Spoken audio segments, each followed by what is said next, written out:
Bonjour la team Mike, j'espère que vous allez bien. Nous vous souhaitons la bienvenue dans cette nouvelle vidéo. Pour ceux qui ne se sont pas encore abonnés à la chaîne, n'hésitez pas à le faire. Et surtout, n'oubliez pas d'activer la cloche de notification pour ne pas rater nos prochaines vidéos. Nous parlons ici, n'est-ce pas, de cet enfant de 8 ans prétendu détenu à la Maka.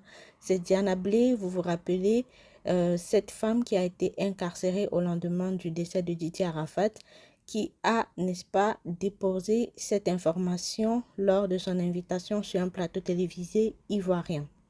Le procureur de la République ici, Ado Richard, apporte un démenti aux propos de Diana Blay. La jeune fille inculpée pour diffamation sur les réseaux sociaux au lendemain de la veillée funèbre de Didier Arafat en 2019, qui estime que, alors, lors de sa détention, n'est-ce pas, à la Maka, elle a aperçu une jeune fille de 8 ans emprisonnée dans l'établissement carcéral. Pour la petite histoire, Diana Blay a été détenue 2 mois à la Maka dans l'affaire de diffamation sur les réseaux sociaux au lendemain de la veillée funèbre de l'artiste de coupé-décalé Didier Arafat en août 2019. Diana Blay était donc invitée à l'émission Les femmes d'ici sur la chaîne NCI, c'est une chaîne de télévision ivoirienne, ce jeudi 9 septembre 2021. Au cours de l'émission animée par Kadi Touré, Diana Blay, qui avait été libérée le 30 octobre 2019, est revenue sur les 2 mois qu'elle a passés en détention à la Maka. Dans ses propos, l'invitée affirme qu'elle était émue après avoir aperçu une fille de 8 ans détenue dans un établissement pénitentiaire. Voilà les propos que Diana Blay a prononcés sur le plateau. J'ai vu une petite fille de 8 ans qui était emprisonnée à la Maka. J'étais choquée. Je lui ai demandé pourquoi elle était là. Elle m'a dit qu'elle a été condamnée par un juge pour avoir volé la somme de 3000 francs CFA, une somme que quelqu'un pouvait rembourser rapidement. Dans la soirée de ce lundi 13 septembre 2021, soit 4 jours après les propos tenus dans l'émission, le procureur de la République, Ado Richard Christophe, a fait paraître un communiqué pour démentir les propos de la jeune femme. Dans le communiqué, on pouvait lire ceci. Le 9 septembre 2021, au cours de l'émission des femmes d'ici diffusée sur l'antenne de la NCI, nouvelle chaîne ivoirienne, Diana Blay, l'invitée, dans un témoignage sur son séjour carcéral, déclarait « J'ai vu une petite fille de 8 ans qui était emprisonnée à la Maka. J'étais choquée, je lui ai demandé pourquoi elle était là. Elle m'a dit qu'elle a été condamnée par un juge pour avoir volé la somme de 3000 francs CFA. » Ces propos par la suite étaient abondamment diffusés sur les réseaux sociaux, suscitant des commentaires de tout genre. Le procureur de la République tient à indiquer que ces propos sont dénués de tout fondement et qu'aucun mineur de 8 ans n'a jamais été enregistré dans les registres d'écrou de la maison d'arrêt et de correction d'Abidjan en abrégé Maka. Il s'insurge donc contre la publication et la diffusion de cette information fausse et landacieuse qui vise à jeter le discrédit sur l'institution judiciaire et sur son fonctionnement ainsi que les animateurs. Mieux, le procureur de la République précise que l'article 113 du Code pénal dispose que les faits commis par un mineur de 10 ans ne sont pas susceptibles de qualification et de poursuite pénale. Il fait savoir en outre que conformément à ses engagements internationaux, l'État de Côte d'Ivoire a adopté un cadre législatif qui prévoit des dispositions spécifiques applicables aux mineurs impliqués dans une procédure pénale en tant qu'auteur, victime ou témoin.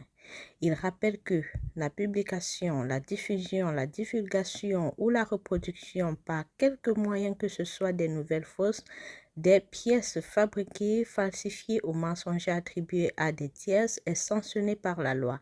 Signé le procureur de la République le 13 septembre 2021 à Abidjan, Ado Richard Christophe. Comme deuxième sujet du jour ici, nous allons parler de l'affaire Tenor. Alors que nous tous nous attendions, n'est-ce pas, le verdict du juge et du procureur de la République le 13 septembre, voici ce qui s'est passé. Le TPI de Douala Bonanjo, qui n'a pas prononcé le délibéré lundi 13 septembre 2021, attend que la Cour statue sur une demande de récusation. Le tribunal de première instance, en abrégé TPI de Douala Bonanjo, devait rendre le délibéré dans le cadre de l'affaire Ministère public et ayant droit Fia Molium Erika contre l'artiste ténor lundi 13 septembre 2021. C'est du moins ce qui a été décidé lors de la dernière audience du 6 septembre. Grande a été notre surprise lorsque nous nous sommes rendus compte que le délibéré n'a pas été vidé lors de cette quatrième audience. L'affaire, appelée à 11h30 lundi, a duré un peu moins de 10 minutes. Le tribunal a prononcé le renvoi de l'affaire au 20 septembre prochain pour cause de récusation du juge. Le renvoi est ainsi prononcé en attendant que la Cour statue sur cette demande de récusation introduite par la famille de la défunte Erika Molium au lendemain de la dernière audience. En effet, à la requête de Jean-Georges Molium, le papa de la jeune Erika décédée, requête aux fins de récusation de Madame Nicole Valérie Dibongué-Pouba, juge au tribunal de première instance de Douala Bonanjo, a été déposée vendredi 10 septembre au secrétariat du président de ce tribunal. La correspondance déchargée en date du 10 septembre 2021 a été remise par M. Moloko Benjamin Donguet, huissier de justice et commissaire-priseur près de la Cour d'appel du littoral et des tribunaux de Douala. Le motif de cette demande de récusation n'a pas été dévoilé. Le juge Nicole Valérie Dibongué-Pouba, qui était en charge de l'affaire jusqu'ici, ne s'est pas présenté au tribunal lundi. L'audience a été présidée par un autre confrère qui prend connaissance du dossier. Le conseil et le papa de la défunte Erika Molium étaient tout aussi absents de la salle. Thierry Mengoumou, alias Ténor, quant à lui, est arrivé au tribunal aux environs de 11h21. Après le prononcé du renvoi autour de 11h40, le prévenu a aussitôt regagné le véhicule de l'administration pénitentiaire à destination de la prison centrale de Douala. Il y a été placé en détention provisoire depuis le 30 juillet 2021. L'artiste poursuivi pour homicide volontaire est impliqué dans un accident mortel de circulation survenu le 15 juillet 2021. Erika Fiamoulium, une jeune étudiante de l'Université catholique Saint-Jérôme de Douala, n'avait pas survécu après le choc du véhicule de l'artiste au lieu-dit Feu Rouge Bessenguet dans l'arrondissement de Douala 1er. Lors de l'audience du 6 septembre, le prévenu a plaidé coupable et a renoncé catégoriquement à la demande de mise en liberté provisoire. Voilà la famille pour ce titre d'aujourd'hui.